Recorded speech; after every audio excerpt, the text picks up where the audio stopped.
కబడ్డీ పోటీలో నా లవ్వర్ని గెలిపించడానికి సాయం చేయాల్సింది. కానీ స్నేహం కోసం నా ఫ్రెండ్కి సపోర్ట్ చేశాను. నా లవ్వర్ని ఓడిపోయేలా చేశాను. తను చాలా డిసప్పాయింట్ అయింది.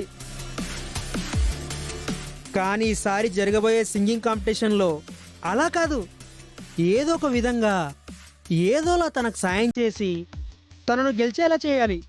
దాంతో తనకి నా మీద పాజిటివ్ ఇంప్రెషన్ పడుతుంది.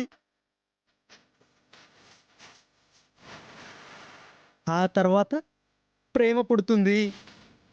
ఆ తర్వాత పెళ్ళి. ఆ తర్వాత పిల్లలు.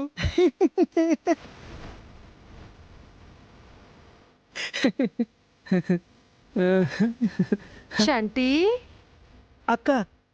ఏంట్రా ఏదేదో ఆలోచిస్తున్నావేంటి?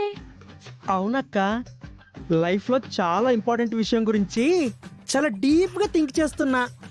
అంత ఇంపార్టెంటా ఏంటి?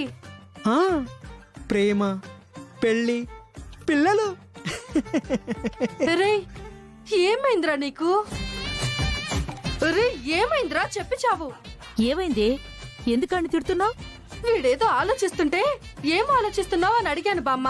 దానికి వీడేమో ఏదో పిచ్చి పిచ్చిగా ప్రేమ, పెళ్లి, పిల్లలు అని ఏదేదో మాట్లాడుతున్నాడు. ఒరే చంటి, అందుకేరా అర్ధరాత్రి వరకు బయట తిరగొద్దు అనేది. అది కాదు నానమ్మా, నేను ఒక అమ్మాయిని లవ్ చేశానని నీకు చెప్పాను కదా. లవ్ చేశాను అంటావు కానీ ఆ అమ్మాయి ఎవరంటే చెప్పవేంట్రా? మీ ఇద్దరికి ఏమైనా ప్రాబ్లం వచ్చిందా ఏంటి? ప్రాబ్లం ఏం లేదు నానమ్మా. తను లైఫ్లో ఒక గోల్ పెట్టుకుంది. తను సింగర్ అవ్వాలని తెగ ప్రయత్నం చేస్తుంది. ఇప్పుడు తనకి అవకాశం కూడా వచ్చింది. మరి ఇంకేంట్రా ప్రాబ్లం? అది కాదక్క, తను గోల్ రీచ్ అవ్వడానికి నా వంతు హెల్ప్ చేస్తే తనకి నా మీద మంచి ఇంప్రెషన్ కలుగుతుంది కదా. కానీ అది ఎలా హెల్ప్ చేయాలో అర్థం కాక ఆలోచిస్తున్నా. ఒరే చంటి, తనేదో గోల్ అంది అంటున్నావు కదరా.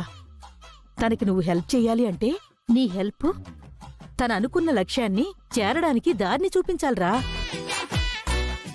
అలాంటిదేమైనా చెయ్యి. రారా నువ్వు.